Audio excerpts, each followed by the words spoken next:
કેમ છો બાળ મિત્રો? મજામાં છો ને?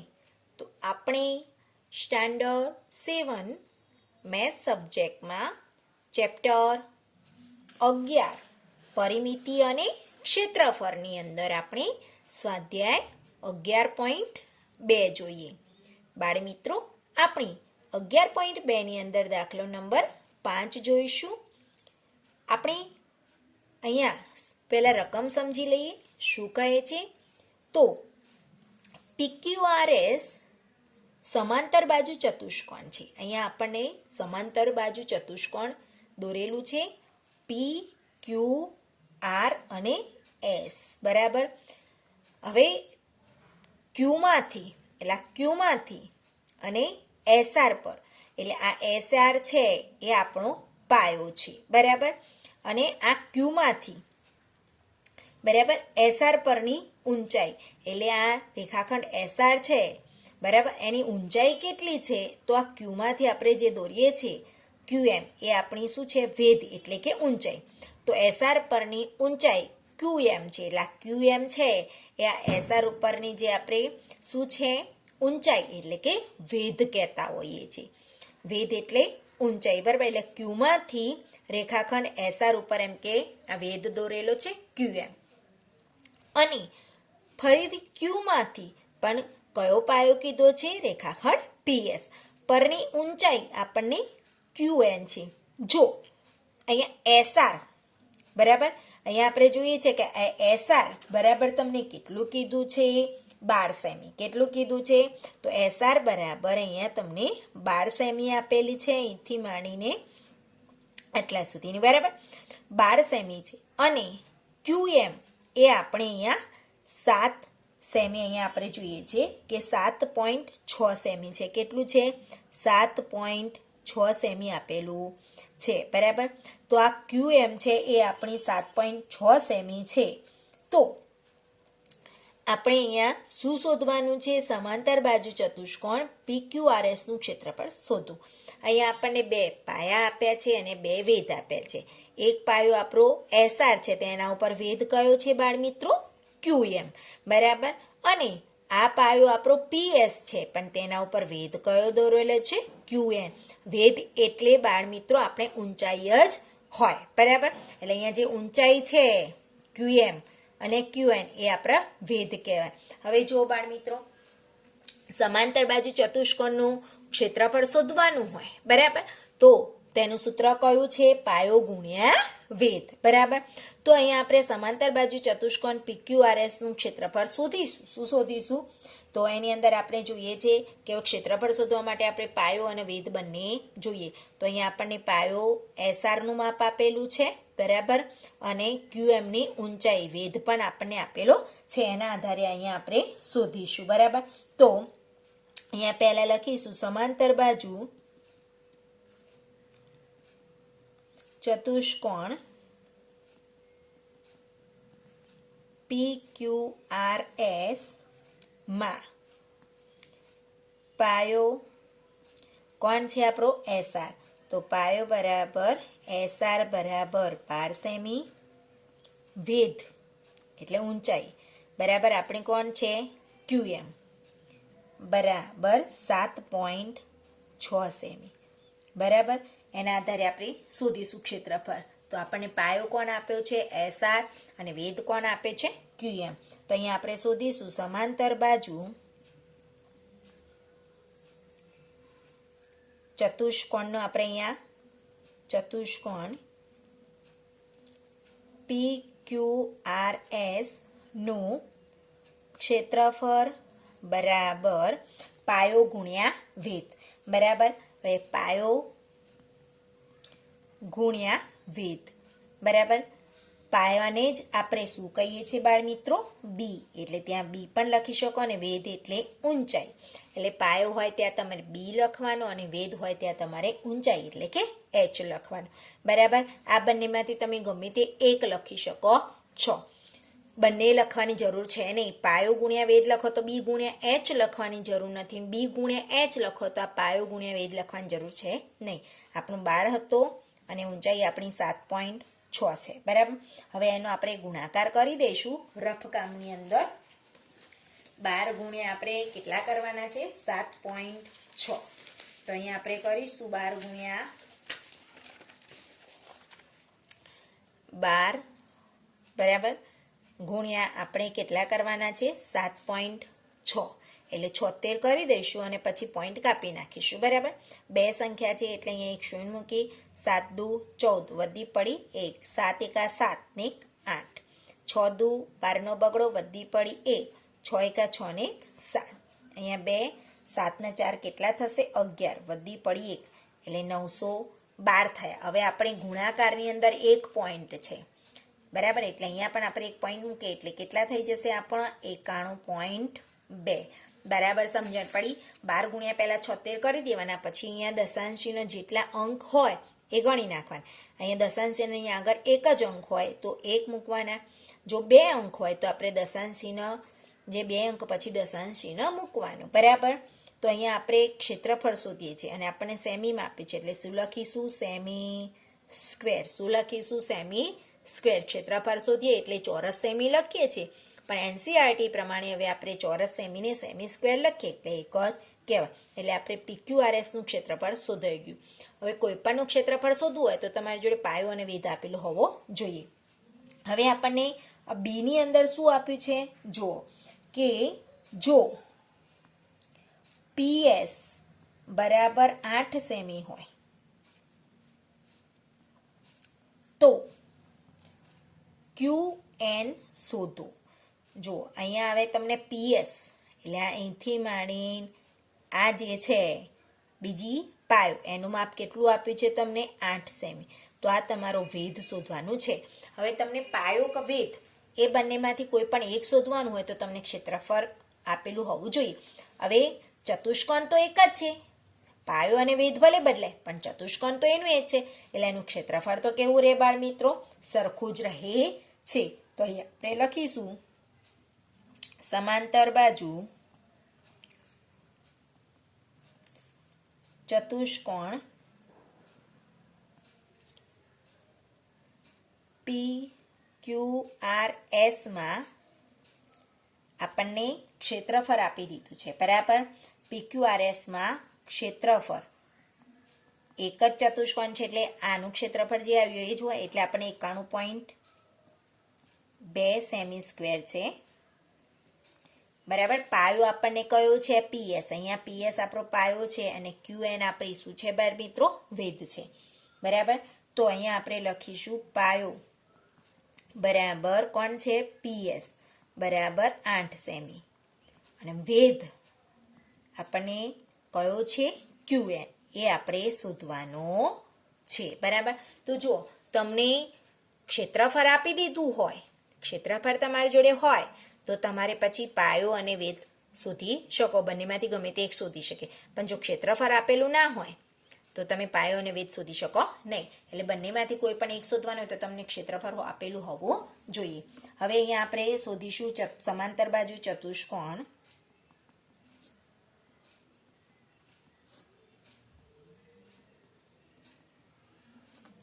PQRS નું ક્ષેત્રફળ બરાબર શું આવશે? પાયો ગુણ્યા વેધ એટલે આપણે B ગુણ્યા H. હવે પાયો આપણો કોણ છે? PS, એટલે કેટલું છે? 8 સેમી. એટલે અહીંયા આપણે લખી દઈશું 8. હવે ક્ષેત્રફળ અહીંયા આપણને આપ્યું છે 91.2, એટલે અહીંયા ક્ષેત્રફળ છે એટલે આપણે આ જમણી બાજુ આ બરાબર છે, એની ડાબી બાજુ ક્ષેત્રફળ છે એટલે અહીંયા લખીશું આપણે 91.2. ઊંચાઈ તો આપણને આપી નથી એટલે ત્યાં આપણે શું લખી દીધું? H. ક્ષેત્રફળ આપેલું છે, ક્ષેત્રફળ આ બાજુ. હવે જ્યારે બરાબરની તમે ડાબી બાજુ લખો એટલે તમારે એ માટેનું ચિહ્ન કરવું પડે, બરાબર. હવે તમારે અહીંયા 91.2 છે. હવે તમારે આ ઊંચાઈ શોધવાની છે, H શોધવાનો છે. એટલે તમે 8 ને ક્યાં લઈ જશો? 91.2 છે એની જોડી, તો ક્યાં જશે? છેદમાં. તો H બરાબર 91.2 છે એને 912 કરી દઈએ તો છેદમાં તમારે 10 લખી દેવાના અને 8 પણ છેદમાં જાય. સમજણ પડી? આપણે એચ શોધવો છે તો 8ને આપણે આ 91.2 જોડે લઈ જઈએ તો આ ક્યાં જશે છેદમાં, તો આપણે છેદમાં લખી દીધા. હવે 91.2 છે એનો દશાંશ ચિહ્ન આપણે દૂર કરીએ છીએ તો નીચે કેટલા લખી દીધા? મેં 10 લખી દીધા. કેમ? તો આ દશાંશ ચિહ્નની જમણી બાજુ એક અંક હોય તો નીચે 10 વડે ભાગી દેવા પડે. બરાબર. હવે તમે 912 ભાગ્યા તમે 8 કરી દેશો એટલે તમને જવાબ મળી જશે. બરાબર. તો 912 ભાગ્યા આપણે 8 કરી દઈએ છીએ. 912 ભાગ્યા 8 બરાબર. તો અહીંયા આપણે જોઈએ છે 8 એકા 8, 1 વધ્યો ઉપર 1, પછી 8 એકા 8, કેટલા વધ્યા? 3. 11 માંથી 8 જાય એટલે કેટલા? 3 વધે. બરાબર. અને અહીંયા 8 4 32 એટલે કેટલા આયા? 114. કેટલા આયા? 114. બરાબર. અહીંયા 32 છે, આ તમારા 32 હતા એની નીચે 32 મૂકો એટલે 32 માંથી 32 જાય એટલે કેટલા આવે? 0. એટલે તમારે કેટલા? 114. એટલે તમે અહીંયા લખશો પહેલા, અહીંયા છેદ ઉડ્યા 114 ના છેદમાં આ 10 છે. હવે નીચે 10 છે તો એક શૂન્ય છે, ભાગાકાર કરો એટલે જેટલી શૂન્ય હોય એટલા અંક પછી દશાંશ ચિહ્ન મૂકી દેવાનું. તો માટે h બરાબર 11.4. ક્ષેત્રફળ સેમીમાં છે એટલે અહીંયા તમારું થશે 11.4 સેમી. સમજણ પડી બાળ મિત્રો? અહીંયા બે વસ્તુ આપણને, બે પાયા આપ્યા છે અને બે વેધ આપ્યા છે. બરાબર. હવે જેનો પાયો અને જેનો વેધ આપ્યો હોય તો જ આપણે ક્ષેત્રફળ શોધી શકીએ. તો આપણને આ પાયો પણ આપ્યો છે ને એના ઉપરનો વેધ જે છે એનું માપ આપ્યું છે. એટલે એના આધારે આપણે પહેલાં PQRS જે સમાંતર બાજુ ચતુષ્કોણ છે એનું ક્ષેત્રફળ શોધી લીધું, પાયો ગુણ્યા વેધ કર્યો એટલે આપણે 91.2 સેમી સ્ક્વેર. હવે એ જ ચતુષ્કોણની અંદર બીજો પાયો અને વેધ આપ્યો છે પણ એમાં પાયો આપ્યો છે અને વેધનું માપ શોધવાનું છે. એટલે કે આપણે ઊંચાઈ શોધવાની છે. બરાબર. ઊંચાઈ આપણી QN છે. તો આપણે ક્ષેત્રફળ, હવે પાયો અને વેધ બંનેમાંથી તમારે કોઈ પણ એક વસ્તુ શોધવાની હોય તો તમારી જોડે ક્ષેત્રફળ હોવું જોઈએ. હવે ચતુષ્કોણ એક જ છે અને એની અંદરના જ પાયો અને બે વેધ છે એટલે એનું ક્ષેત્રફળ તો કેવું હોય? સરખું જ હોય. એટલે આપણને ક્ષેત્રફળ તો અહીંયા મળી ગયું 91.2 સેમી, એટલે ક્ષેત્રફળ મળી ગયું 91.2 સેમી સ્ક્વેર. હવે અહીંયા પાયો આપણને 8 છે, વેધ આપણને ઊંચાઈ આપી નથી તો અહીંયા ક્ષેત્રફળની નીચે આપણે 91.2 લખી દીધા અને 8 ગુણ્યા h કર્યા. હવે ઊંચાઈ શોધવી છે એટલે આપણે 8ને 91.2 જોડે લઈ જઈએ તો ગુણાકારનો સંબંધ હતો તો ભાગાકારનો થાય એટલે 912 ના છેદમાં 8 લખ્યા. 91.2 હતા એનું અમે દશાંશ ચિહ્ન દૂર કર્યું તો આની બાજુ એક અંક છે એટલે મારે નીચે 10 વડે ભાગવા પડે. 912 ભાગ્યા 8 કરે એટલે મને જવાબ 114 મળ્યો. હવે 114 ના છેદમાં 10 ભાગાકાર કરીએ એટલે પોઈન્ટ ડાયરેક્ટ આપણે 10, 100, 1000 હોય તો જેટલી શૂન્ય હોય એટલા અંક પછી આપણે દશાંશ ચિહ્ન મૂકી દેવાનું. 1 શૂન્ય છે એટલે એક અંક પછી મેં દશાંશ ચિહ્ન મૂકી દીધું એટલે આપણને ઊંચાઈ વેધ કેટલો મળ્યો? 11. આપણને 4 મળી ગયો. તો અહીંયા માટે આપણો વેધ કોણ હતો? QN. તો QN બરાબર આપણને 11.4 સેમી મળી ગયા. તો અહીંયા આપણે જવાબ કરીને લખીશું કે ક્ષેત્રફળ કેટલું થયું? તો ક્ષેત્રફળ આપણું જવાબ કરીને લખીશું કે ક્ષેત્રફળ બરાબર સમાંતર બાજુ ચતુષ્કોણનું ક્ષેત્રફળ 91.2 સેમી સ્ક્વેર અને QN બરાબર 11.4 સેમી થાય. બરાબર બાળ મિત્રો, તમને કમ્પ્લીટ સમજણ પડી ગઈ હશે. આવી રીતના 2-3 દાખલા તમે ગણશો એટલે તમને કમ્પ્લીટ આવડી જશે. ખાલી ક્ષેત્રફળ શોધતા આવડે એના આધારે આપણને બધું આવડી જાય. અને ક્ષેત્રફળનું સૂત્ર આવડે તો ક્ષેત્રફળનું સૂત્ર કયું છે? પાયો ગુણ્યા વેધ. બરાબર. અને આપણને ક્ષેત્રફળ આપ્યો એના આધારે આપણને પાયો કે વેધ બંનેમાંથી ગમે તે એક પણ શોધતા આવડવું જોઈએ. હવે એ જ રીતે બાળ મિત્રો આપણે ત્રિકોણની અંદર પણ એવી રીતે ક્ષેત્રફળ શોધતા શીખીએ. અહીંયા દાખલા નંબર 7 જોઈએ બાળ મિત્રો. ત્રિકોણ ABCમાં ખૂણો A કાટખૂણો છે. કેવો છે? કાટખૂણો. AD એ BC ને લંબ છે. આ BC જે આપણું છે એની ઉપર લંબ આ કોણ છે? AD. એટલે વેધ થયો લંબ. બરાબર. AB બરાબર અહીંયા આપણને AB બરાબર 5 સેમી. BC બરાબર આ BC બરાબર કેટલું છે? 13 સેમી. અને AC બરાબર 12 સેમી હોય તો ત્રિકોણ એબીસીનું ક્ષેત્રફળ શોધે એટલે આપણે ત્રિકોણ એબીસીનું ક્ષેત્રફળ શોધવાનું છે અને એડી કોની આ એડીની લંબાઈ શોધવાની છે. હવે અહીંયા જુઓ 1 2 3 એટલે અહીંયા આપણને 2 પાયા અને 2 વેધ આપેલા છે. હવે જુઓ અહીંયા આપણે જોઈએ છીએ કે અહીંયા વેધ આપણા હવે એડી જે છે આ આપણી એક ઊંચાઈ છે અને આ આપણો પાયો છે બરાબર.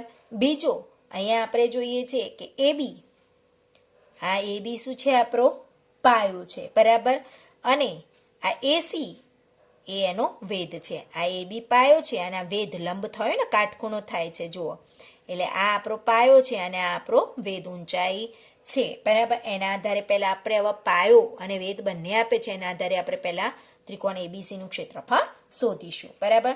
તો અહીંયા આપણે લખીશું કાટકોણ ત્રિકોણ